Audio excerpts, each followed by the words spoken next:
The other day, I was on a call with someone, and they called me a Second Amendment Absolutist.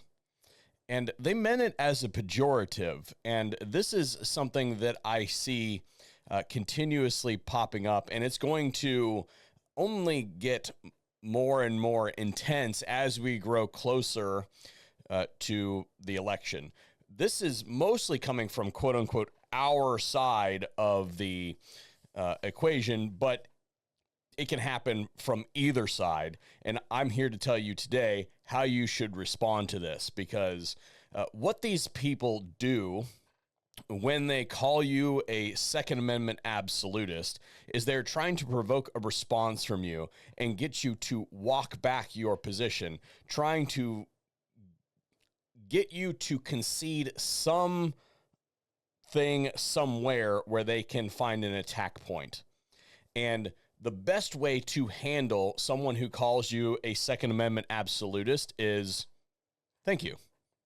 And then just continue on with your point. Someone who calls you a Second Amendment absolutist does not understand the issue itself, or they don't understand the lineage of where we have gotten to today. The truth of the matter is that our previous generations have thrown us under the bus.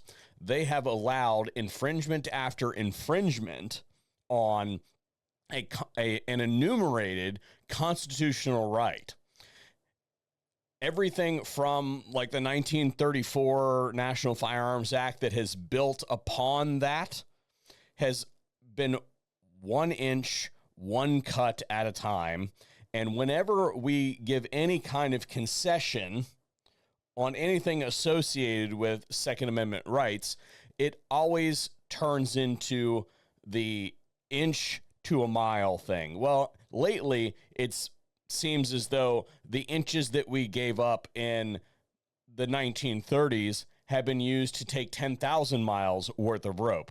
So to be someone who is unwilling to make any further compromises, and I would argue, say, no, not only are we not making any more compromises, but we're going back the opposite direction. You guys said that we were going to do this, this, and this to my parents, grandparents, and great-grandparents, and it was going to have this, this, and that result, and those results did not come through. You lied to them to accomplish some kind of control mechanism. That is done and over. No more reasonable this and common sense that. Burn the whole thing down and start over when it comes to firearms regulations, because the whole basis by which this has been accomplished, we've created this huge monolith of regulation that is so convoluted that very few people can understand it unless they have a freaking career in it. We're done with this. And that includes everything that even seems rational. When somebody calls you a Second Amendment absolutist, what they are trying to do is, as I mentioned, get you to respond and walk something back, but also to somehow, in their mind, marginalize the other positions that you might take. Because you are a Second Amendment absolutist, the rest of your take on every other issue is somehow lesser because of that, and that is simply not true. Just because you have drawn a line in the sand on an issue does not mean that you don't have valid positions on other issues. You can speak to other things. Just because you are a Second Amendment absolutist doesn't mean that you are a single issue voter. I've said this multiple times. Just because I'm a Second Amendment absolutist, I mean, take it all the way back to 1791 when it was ratified, shall not be infringed. Just because I have drawn a line in the sand and said that this is a principle that I have, and that principle is very simple.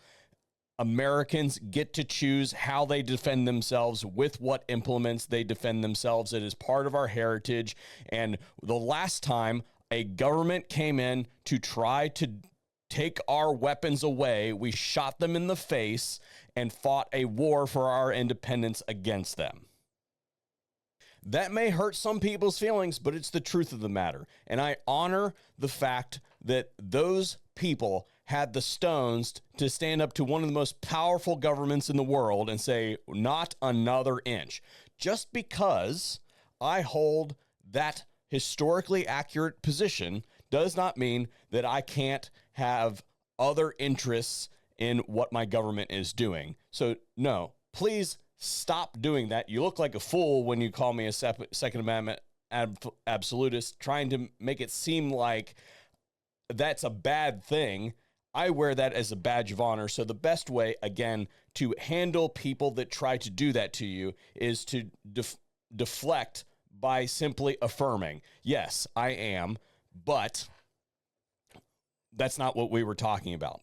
Or if we were talking about the Second Amendment, then you say, I just don't think that you have an intellectual point on this this issue, because you clearly have not been following what has been perpetrated against your Second Amendment rights by your government. So lean into it. If you are a Second Amendment absolutist, say thank you very much and move on with what you were doing, because they're just simply trying to weaken your positions. Don't let them do it. Holy one take wonder. I guess we'll just roll our sponsor in at the end. Thank you guys for tuning in. Mission First Tactical has been a longtime supporter of the channel, all the way back to one of the first products that we ever tested from them. You would recognize them as an accessory company, but they are so much more than that, in that they have diversified, offering everything from concealed carry backpacks with armor considerations to cool drinkware and holsters. Check out Mission First Tactical. We have 2 discount codes for them over on the affiliates page. One of them is the all the time everything, and then the closeouts code, which is like 50 to 60% off in some instances. So special thanks to Mission First Tactical for making today's video possible.